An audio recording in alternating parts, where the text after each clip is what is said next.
다 각자 틀려요. 일률적으로 할 수도 없습니다. 각자 기량에 맞춰서 제가 대신 강조드리는 거는 이렇게 갔을 때는 이거를 안 한단 말이에요. 물론 안 하시진 않지만 대다수는 의존적으로 많이 공부를 하게 되고 의존적으로 많이 생각을 하게 돼요. 왜냐면 막대한 자금을 들였기 때문에. 근데 이 방식은 내가 하는 만큼 내가 돈을 버는 겁니다. 역으로. 하는 만큼 버는 거고 하는 만큼 나 스스로부터 빌드업이 되죠. 그래서 이렇게 갖추신 분들이 잡 에이전시 또는 본인 스스로 찾을 수 있습니다. 그리고 난 다음에 비자는 고용주가 지정하는 법무사를 통할 수도 있고요. 고용주가 당신이 알아서 하시고 보면 저희한테 의뢰해주시면 제일 좋겠죠. 저희 원래 그 일을 하는 게 아니에요.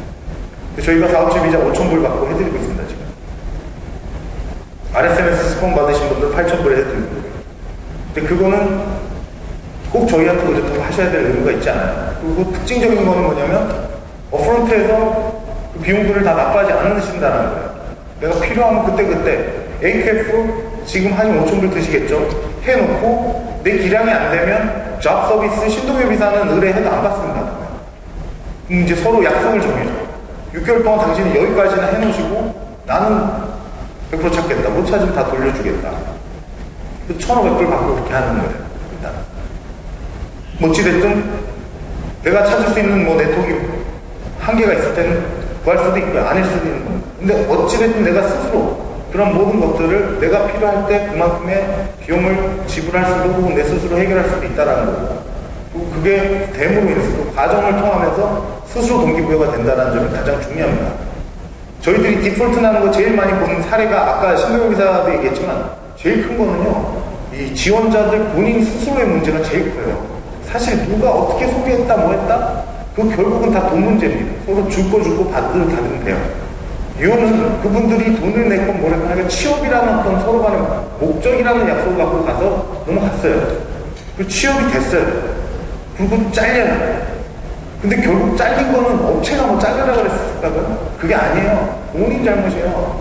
안 알려준 것도 이제 문제는 맞아요. 알려줘야죠. 가서 어떻게 해야 된다. 이거 큰 사고가 날 수도 있잖아요. 몰라서.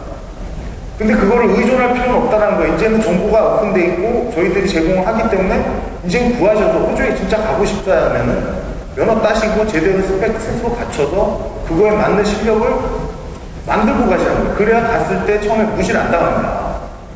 되게 많이 무시 당하세요. 갔는데 이 산업 현장은 맞잖아요. 이거를 제대로 해야 되는데 못 하는데 돈 많이 내고 왔다고 봐주는 게 어디 있어요?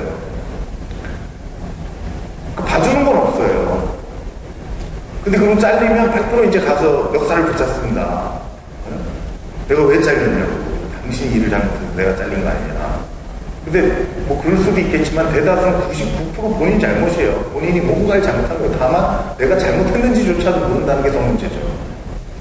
영어도 안 들리고 그리고 그 방식이 이해가 안 되니까 내가 이렇게 빨리 하면 고용주가 오히려 해피해하는 거 아니야? 왜 이러는 거야 나한테? 이렇게 나가죠. 그 이해 부족해요. 근데 그런 상태에서 지금 가신다고 여러분들이 취업이 된다는 기량이 너무 좋아서 고용주가 당장 쓰겠어 한들 언제 깨질지 모르는 유리그릇 같은 거예요. 실제 안전하고도 직결되고요. 그러니까 저는 여러분들께 말씀드리는 거는 스스로 빌드업 할 수 있다는 거고요. 충분히 하실 수 있다는 거고요. 저희 1기 때 하신 분들이 기량 차이가 다 있지만 또 어떤 분은요. 실제로요. 35,000불 정도를 어떤 업체에 내셨답니다. 이미. 그리고 잡 인터뷰를 기다리고 있었어요. 거기서 나온 이미 지역과 뭐 연봉 상당합니다. 좋아요. 돈 내고 기다리고 계셨어요. 소식이 잘 없더래요. 근데 얘기인즉 그 인원이 다 안 모였답니다. 그래서 잡 인터뷰가 지금 성사가 안 되고 있다는 거예요. 한국에서. 그래서 이분이 이제 자기가 했으니까 주변에다 또 알리시는 거예요. 같이 가자. 그러던 와중에 이제 AQF 저희랑 들어보시고 본인이 이제 그쪽에 다시 가서 본사하고 그쪽 해당 담당죠. 다 얘기해보고 결과적으로 그분 판단하기는 안 하겠다고 이쪽 오셨어요. 근데 저희는 그쪽에 해도 돼요. 왜냐면 AQF를 하지 취업을 하는 게 아니고 본인 선택입니다. 근데 그분이 결국은 이걸 환불하게 되고 다시 뺀 이유는 첫 번째 뭐였냐면요. 그분 스스로가 내가 지금 갈 때가 아니다라는 걸 아는 거예요. 그리고 그분은 원래 저희 AKF 나오면 바로 갈 계획이었어요. 한 달 안에. 근데 지금 어디 가 계시냐면 거제에 계세요. 김해에 내려가 계세요. 그러니까 이거 하고 계세요. 더 해야겠다는 걸 아는 거예요. 근데 학원 끊기는 좀 돈이 없으니까 일단 용접하는데 워크샵 들어가서 자기가 모제 살아남고 좀 양해껏 하려고 하는 거예요. 근데 그분이 제대로 길을 찾으신 거예요. 그리고 그분 영어 가기 전에 한 2달은 필리핀 가시겠대요. 필리핀에 가면요 12시간을 밖에도 못 나가게 하고 영어 가르쳐요. 근데 늡니다. 안 늘 수가 없어요. 그거 얼마든지 몇 천만 원을 세이브했는데 왜 못 써요? 충분히 투자할 수 있죠. 시간도. 그러니까 정말 가실 생각이 있으시다면, 정말 호주에 관심이 있으시다면 언제 가느냐, 물론 기량이 되면 좋습니다. 왜냐하면 지금 인력 풀은요 올해 거의 대부분 많이 형성될 거예요. 호주 내에는. 그럼 내년까지 꽉 차면 당분간 돌아갑니다. 왜냐하면 뽑는 속도나 이게 수량이 한꺼번에 어마어마해요. 그러니까 타이밍을 두고 길게 끌고 갈 수가 없어요. 그리고 일단 프로덕션 되고 인스톨레이션 들어가잖아요. 그러면서 또 한 번 이제 바뀌는 거예요. 근데 당장 수급은 올해 내년에 제일 대부분 들어가요. 기량이 있으신 분들은 지금 심사하셔도 저희가 최소한 기간으로 잡아도 6개월 정도는 걸려요. 비자도 있고. 그럼 그 정도는 지금부터 준비하면 올 이제 가을 되는 겁니다. 늦여름, 가을. 이때쯤 나가실 수 있어요. 지금부터 2기를 하신다면. 2기가 끝나면 다시 2달 정도 텀 이후에 3기가 있습니다. 그렇기 때문에 여러분들이 시간 매니저를 잘 하셔야 돼요. 기량이 안 되는데 억울하실 필요는 없습니다. 근데 사실 기량 테스트는 아니기 때문에 기량이 안 되는데 억울하시라는 게 아니라 경력이 안 되거나 자격증이 안 되는 데는 뭐 어쩔 수가 없겠죠. 대신 그런 어떤 기본적인 자료가 준비되어 있으신 분들은 저는 정말 빨리 알기 권고 드려요. 그렇게 인력풀은 차게 돼 있습니다. 그리고 그 이후에 또 레이버 하이링이 돌아요. 그럼 그때쯤 됐을 때 여러분들이 우리가 이제 흔히들 얘기하는 영주권, 신발이라고 하죠. 그런 영주권도 갖고 있고 호주 자격도 갖고 있고 그럼 이제 계약직으로도 얼마든지 프로젝트를 뛸 수도 있어요. 혹은 아까 신이사님 공부한 것처럼 정규직에서 프로젝트 매니저로서 혹은 슈퍼바이저로서 한국인 워커와 호주인 워커 사이에 있는 미들 매니저일 수도 있어요. 그럼 급여는 당연히 올라가겠죠.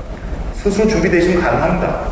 여기 계신 분들 대다수가 제가 봤을 때는 20대에서 30대세요. 물론 40대도 계실 수 있습니다. 얼마든지요. 하시면 영어도 충분히 가능하고 결국 지금까지는 굳이 내가 그걸 해야 돼? 내 기술이 있는데 내가 돈을 이만큼 냈는데 좀 나약한 생각이에요. 왜냐면 주인공은요 결국 이분이거든요. 옆에 아무리 엑스트라가 연기를 잘하고 이걸 잘 만들어놔 세트를 잘 만들어놔도 주인공이 안 되면 그 영화는 망하잖아요. 여러분들 취업은 여러분들이 주인공인 거예요. 어디 의존하실 필요도 없습니다. 정보를 구하고 내가 그거에 맞게 훈련하시면 된다는 거죠. 이런 구조가 지금까지 취업의 아주 심플한 구조예요. 저는 오늘 이 자리를 빌어서 여러분들이 호주 진출의 어떤 기회를 꼭 잡으셨으면 좋겠고 도전해 보셨으면 좋겠고요. 그리고 어떤 그 기술자의 어떤 한국인 이상이 많이 떨어졌습니다. 저희가 사실 이 사업 처음 시작할 때 제일 중요하게 목표화하고자 한 부분이 뭐였냐면 한국인 기술자들이 다시 호주에서 인정받는 퀄리파이된 지금은요 세계 경쟁 시대입니다. 제가 아까 말씀드렸지만 중국에서도 아직 AQF 서티피케이트 받고 어세스먼트로 바로 기술자가 들어오는 케이스가 없어요. 말레이시아도 없어요. 필리핀만 있어요. 우리나라 워커들이 필리핀어보다 훨씬 성실하고요. 일에 대한 작업 능력이 더 높아요. 경쟁력이 있습니다. 저는 여기에 충분히 앞으로는 실업계, 공업계, 고등학생들 여기 실업률 만만치 않죠. 물론 여러 가지 우리나라도 좋아지는 희소식들이 있습니다만 사실 이제는 글로벌 기술자가 돼야 호주뿐만 아니라 다른 국가에도 돌아다니면서 내가 일도 하고 인생도 즐길 수가 있는 거예요. 글로벌 기술자들을 충분히 만들 수 있습니다. 우리나라는 기본적으로 선제 조직 좋잖아요. 그래서 여러분들이 성공대에서 기술 갖고 계신 분들이 처음부터 호주 고용주가 인정할 수 있는 그런 자격을 다 갖춘 그런 용접사로서 가서 인정받고 성공하실 수 있는 그런 기회가 됐으면 하겠습니다. 감사합니다.